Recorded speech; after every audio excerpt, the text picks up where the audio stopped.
The Freedom First, Olympic Second campaign was kicked off in early 2007.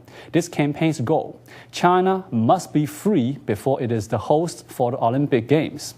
I'm joined today by John Kusumi, Director Emeritus of China Support Network, who is behind Freedom First, Olympic Second Coalition. Welcome to the show, John. Thank you for having me. Now, John, you bring this with you as your logo, which said in Chinese said Freedom First and Olympic Second, and you are creating this logo just as the Olympic logo, but with a club here. Now, the Freedom First, Olympic Second, your goal is make sure the freedom happens first. If not, you guys will want to boycott Olympics, right? Yes.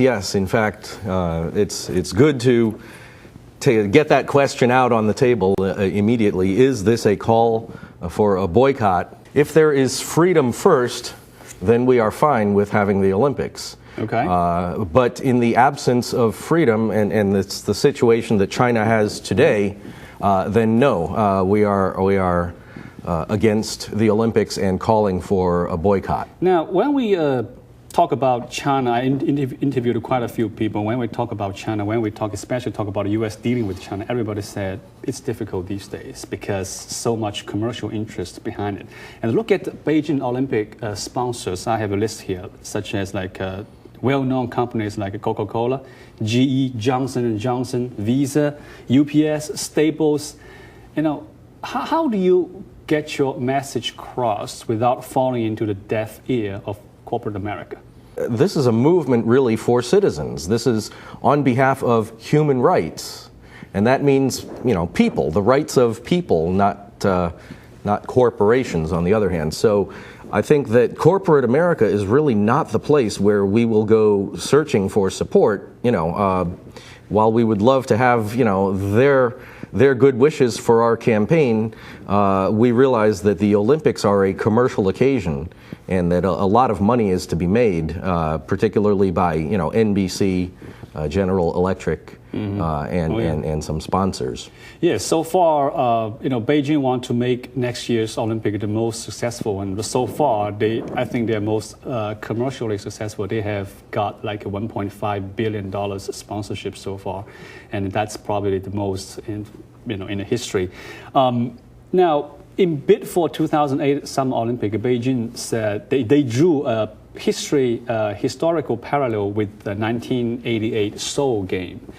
When Seoul get the right to host the 1988 game in 1981, Korea was a military dictatorship. But in 1987, 1 year before the Summer Olympics, they held the first presidential election, which many think is fair. And then we have a democracy in South Korea. And do you think the same thing will happen in China? Well, I think that China should do the same thing immediately. It would be ideal if they would hold a presidential election this year. Wow. Now, of course, how realistic is that thought, within a political situation?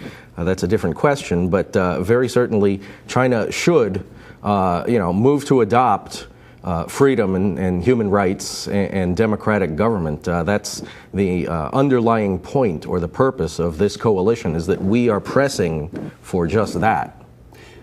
Well, what if they don't do it? Usually they get their ways by just ignoring groups like yours. It's indeed true that the dictators turn a deaf ear to many appeals, but they also have their own political situation.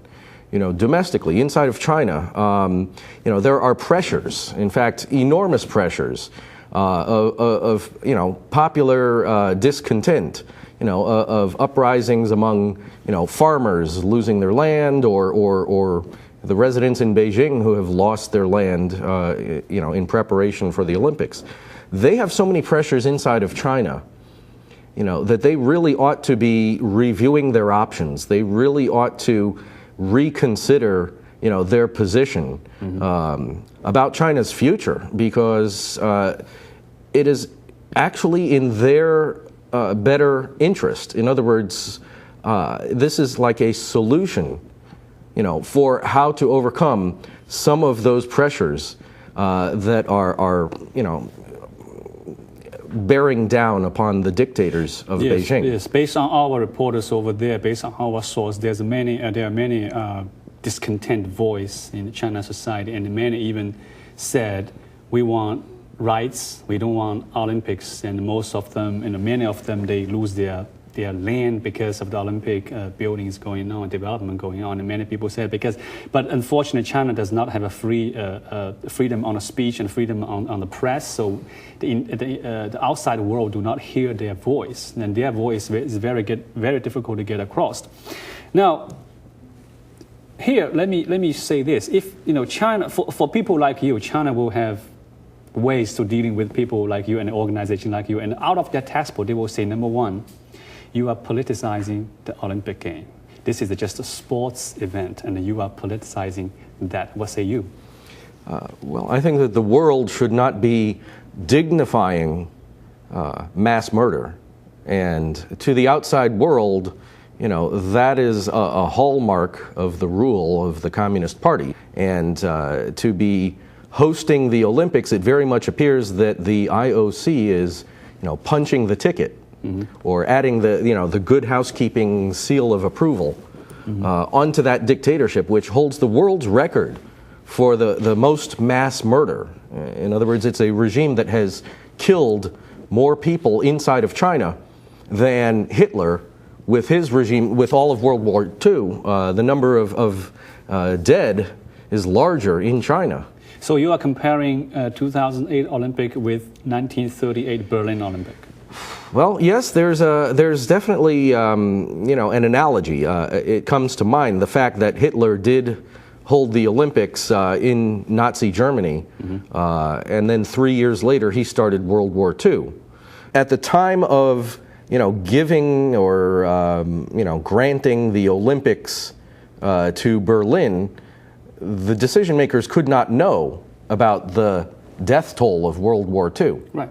Mm-hmm. Now, for China's case, the record of the Communist Party, is a known historical fact. In other words, the death toll is already 80 million Chinese people since the time that the Communist Party took power. This is really an inexcusable choice to host these Olympics. That's an interesting point. In a communist police state. Right.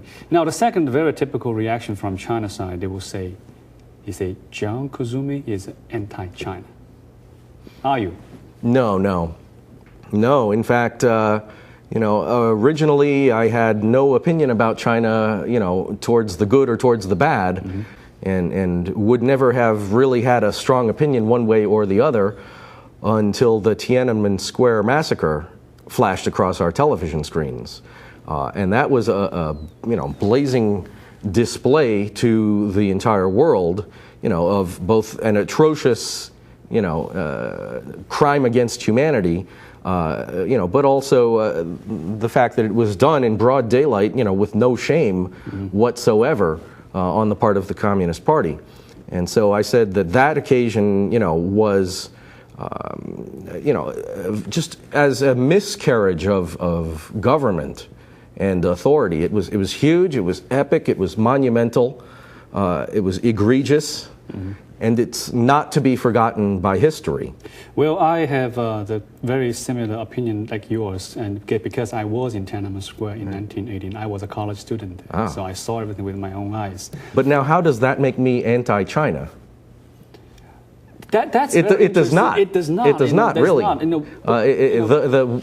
The phrase that you mentioned, that would be something that we hear from propagandists. Yeah, I believe that the Beijing will put a label on people because it's put a label on people, and people. Well, let's remember that understand. They will say, "Okay, you are anti-China. You are China." Well, let's remember that the Communist Party is not China. Exactly. And China is not the Communist Party.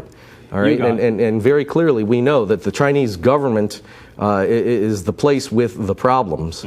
It's not the Chinese people, and in fact, the Chinese government is not elected by the Chinese people. Right. So there's no legitimacy, really to its presence in power in the first place. That's right, and Beijing usually mix them together. They usually say this person is anti-China, but usually that person does not like Communist Party. I'm one of them. I don't like Communist Party, but I love China. I love my country.